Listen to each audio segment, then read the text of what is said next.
In October 2022, the autonomous underwater vehicle SuBastian, operated by the Schmidt Ocean Institute aboard the research vessel Falkor, conducted a series of dives in the Clarion-Clipperton Fracture Zone in the Central Pacific, a region of the seafloor between Mexico and Hawaii that has been the subject of intense scientific interest due to its vast deposits of polymetallic nodules rich in manganese, cobalt, nickel, and rare earth elements. During the fifth dive of the campaign, at a depth of 4,200 meters, SuBastian's cameras captured something that the operators on the surface had not expected to find and had not recorded on any previous dive to those depths. A large object in motion, moving across the seafloor at a speed and with a movement pattern that the team's marine biologists could not immediately assign to any known organism from the deep Pacific. The object measured between 2 and 3 meters in length according to the estimate of the technicians who analyzed the images based on the scale references provided by the geological structures of the seabed. It moved continuously without the intermittency that characterizes the movement of most organisms on the seabed, and it did not emit any bioluminescent signal detectable by the vehicle's sensors. Like, subscribe, and share. Let's begin. The Schmidt Ocean Institute is a non-profit organization founded by Eric Schmidt, former CEO of Google, and his wife Wendy Schmidt, to support cutting-edge ocean science research. The Falkor and its successor, the Falkor 2, are state-of-the-art research platforms that have made some of the most significant discoveries in marine biology in recent years since their commissioning, including the discovery of new species of Siphonophora, the longest-known colonial organisms, cold-water coral reefs in Australian waters, and previously unknown hydrothermal vent systems in several regions of the Pacific.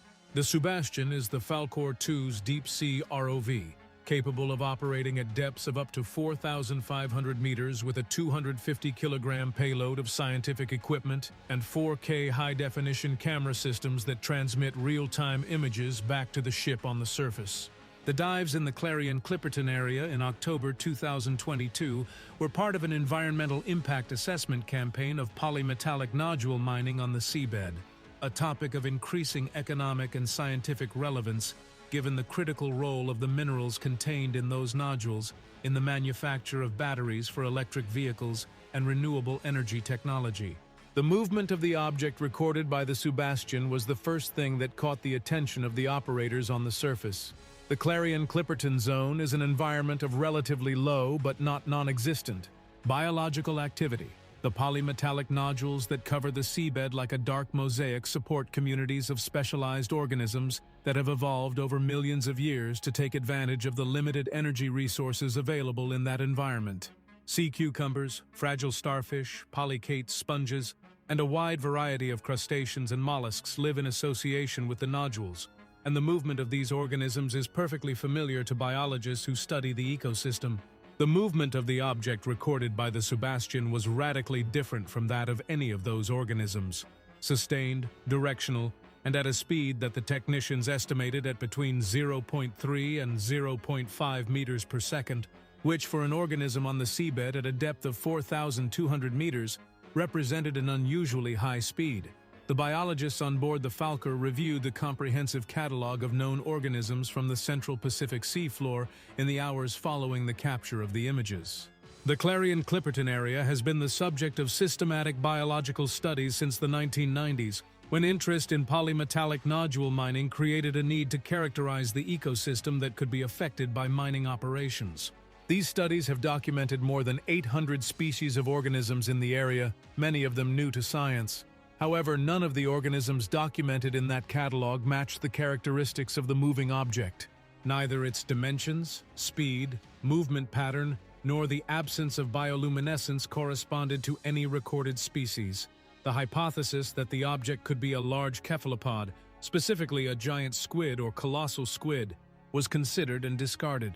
Giant squid of the species Architeuthis dux have been documented in the Pacific at great depths, and the landmark video of the first live giant squid captured in its natural habitat was obtained in 2004 by Japanese researchers from the National Institute of Polar and Oceanic Science at a depth of 900 meters in the North Pacific. However, giant squid do not move along the seabed in the way the SuBastian object did. They are pelagic animals that swim in the water column, not demersal organisms that walk on the sediment. The movement recorded by the SuBastian was clearly contact with the seabed, with what appeared to be supporting structures that the object used to propel itself across the sediment rather than swimming freely in the water. Like, subscribe, and share. The possibility that the object was an organism entirely new to science is the one the marine biologists on the team have considered most seriously since the images were captured. The deep ocean remains the least explored territory on the planet, and the rate of discovery of new species on each deep-sea expedition is consistently higher than in any other environment on Earth. It is estimated that less than 20% of the ocean floor has been directly surveyed by scientific instruments, and that the fauna of the Great Abyssal Plains of the Central Pacific, where the Clarion-Clipperton Zone is located, is extremely incompletely described. In that context, the existence of an organism 2 to 3 meters long moving along the seafloor at speeds that no known bottom-dwelling invertebrate can achieve is not implausible. The history of marine biology is full of organisms that scientists considered impossible until they found them. The analysis of the SuBastian images was conducted independently by 3 groups of marine biologists: the Schmidt Ocean Institute team, the Department of Marine Biology at the University of Hawaii, and the Center for Deep Biology at the Monterey Bay Oceanographic Institute, known as MBARI. All 3 groups agreed that the object did not correspond to any known bottom-dwelling organism, but they diverged in their hypotheses about its nature. The MBARI team suggested it could be a giant polychaete, a segmented worm of the type that inhabits the seafloor worldwide but can reach extraordinary sizes in the abyssal depths. The largest known deep-sea polychaetes reach up to 3 meters in length, although those that reach that size are extremely slow-moving. The Hawaii group proposed that it could be a new type of echinoderm, possibly related to sea cucumbers but with radically different locomotor adaptations. The Schmidt Institute team refrained from proposing any specific taxonomic classification and recommended a follow-up expedition to obtain samples of the organism. The follow-up expedition to the sighting site was conducted in March 2023. The SuBastian returned to the coordinates where the object had been observed and performed 4 additional dives, searching to re-record the organism or find evidence of its presence in the sediment. The dives did not find the same object, but they did record patterns of furrows and tracks in the bottom sediment that the team's biologists described as consistent with the movement of an organism of the estimated dimensions for the October 2022 object. The tracks suggested that the organism regularly moved across that area of the seafloor, and that its movement left characteristic marks in the fine sediment covering the polymetallic nodules. Although the absence of the organism on this second expedition was disappointing, the traces found confirmed that something had been moving in that area of the deep Pacific, and that it was not a one-off anomaly or a misinterpretation of the initial images. The importance of the discovery goes beyond the identification of a possible new species. It highlights once again the enormous gap between what we know about deep-sea ecosystems and what actually lives in those depths. The Clarion-Clipperton area is currently targeted by mining companies from multiple countries that have applied for exploration licenses to extract polymetallic nodules from the seabed. The International Seabed Authority, the United Nations body that regulates mining in international waters, has issued more than 30 exploration licenses in the area since the 1990s. If organisms the size of the object recorded by the SuBastian, which are still unknown to science, live in that area, the impact of mining operations on these unknown organisms is a question no one can answer because no one yet knows what they are or how they live. The scientific debate surrounding the object of the SuBastian is part of a broader discussion about the limits of our biological knowledge of the deep ocean. Systematic exploration of the deep seabed did not begin in earnest until the 1950s and 60s, with the development of the first bathyscaphs and submersibles capable of reaching the bottom of the great ocean trenches. In the 70 years since then, each deep-sea expedition has added new species to the catalog of deep-sea life, and the rate of discovery shows no sign of slowing.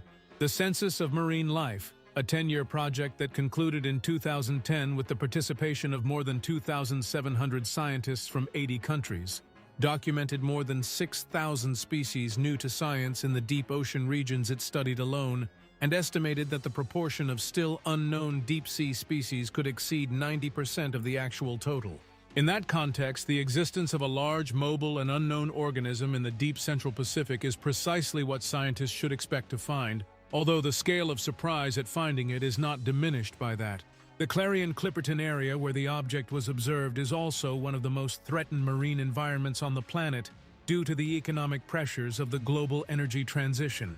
The polymetallic nodules on the seabed in this area contain concentrations of nickel, cobalt, manganese, and copper that, in many cases, exceed those of the richest terrestrial deposits, and the growing demand for these minerals for lithium-ion battery manufacturing is generating enormous pressure to begin commercial mining. The Canadian company The Metals Company, formerly known as Deep Green, holds exploration licenses in several areas of Clarion-Clipperton and has stated its intention to begin commercial mining operations as soon as the international regulatory framework allows. Opponents of deep-sea mining, including more than 600 scientific and environmental organizations worldwide that signed a 2021 appeal for a moratorium on such activity, argue that the impact of mining operations on ecosystems we do not yet fully understand could be irreversible. The mysterious object from the SuBastian is exactly the kind of argument those opponents need to prove that science has not yet finished describing what lives at the bottom of the Pacific. Like, subscribe, and share. See you next time.